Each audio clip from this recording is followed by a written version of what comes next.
Être soumis, être utilisé par le Seigneur selon sa volonté. Pour certains, cela peut vouloir dire « Seigneur, je me soumets, j'irai au Liban ». Et pour quelqu'un d'autre, ça voudra dire « Seigneur, je me soumets, je vais te céder mon désir d'aller au Liban ».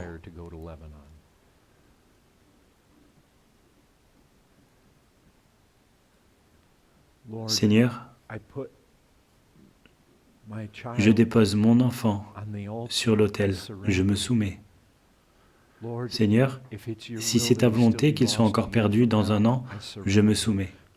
Frères, en toute soumission, nous nous soumettons à sa volonté. Mais dans sa volonté, il nous dit de prier. Il nous dit de prier en son nom. Il nous dit de prier afin que notre joie soit complète. La réalité est que se soumettre à lui, ce n'est pas une corvée. Se soumettre à lui, c'est se soumettre à son amour, c'est se soumettre à sa gentillesse, se soumettre à sa bonté, c'est se soumettre à la réalité que cet enfant que je viens de déposer sur l'autel peut très bien être sauvé l'année prochaine.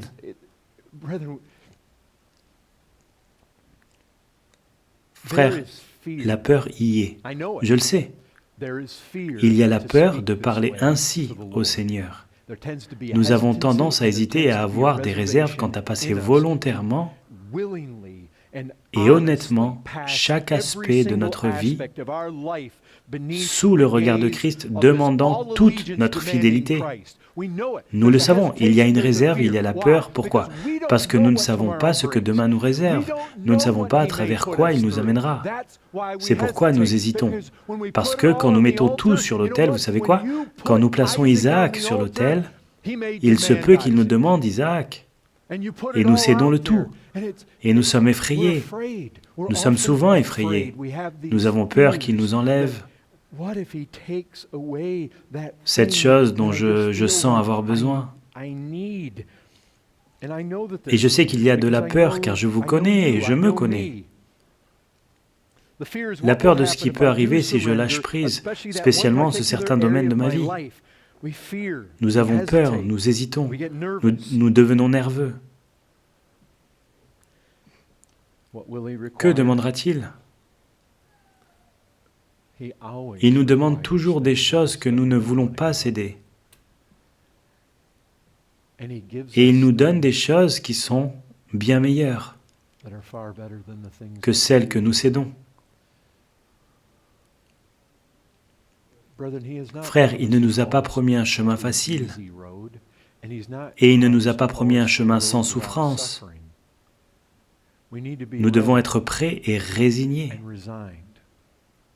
La souffrance s'en vient, frère. La souffrance, les peines et les larmes dans cette vie. Elles nous précèdent. Mais il y a de la gloire au-delà et il y a aussi beaucoup de gloire dans cette vie.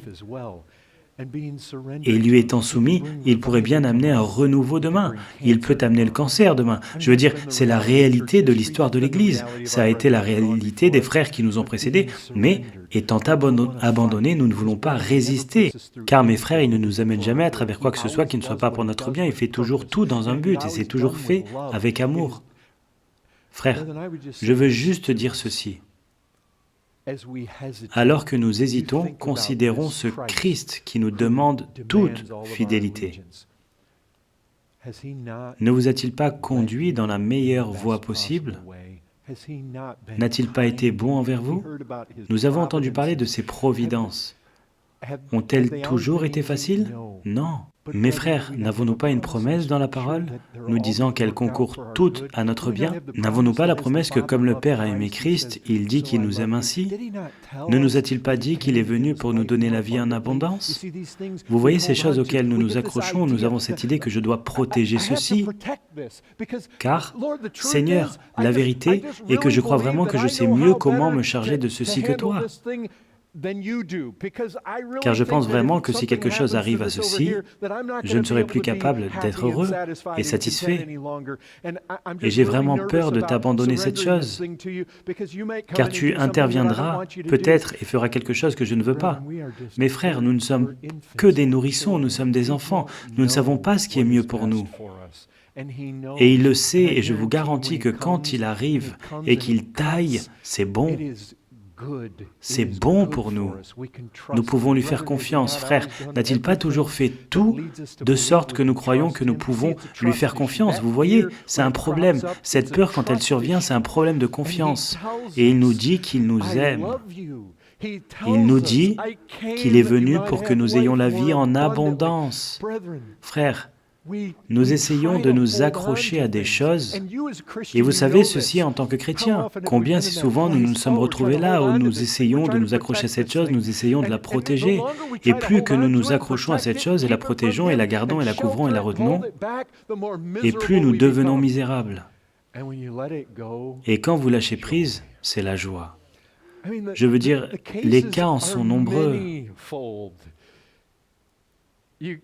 Donc, Don Johnson et ses pointes de flèche, plusieurs d'entre vous ont entendu cette histoire. Corrie ten Boom et les nazis, vous pouvez y lire le chapitre. Hudson Taylor, ceux d'entre vous qui ont compris cela, concernant la mission. Des hommes et femmes dans l'histoire, ils arrivent à l'abandon. Et qu'arrive-t-il? Est-ce la misère? Non, c'est la joie. Il y a tellement de joie à lâcher prise.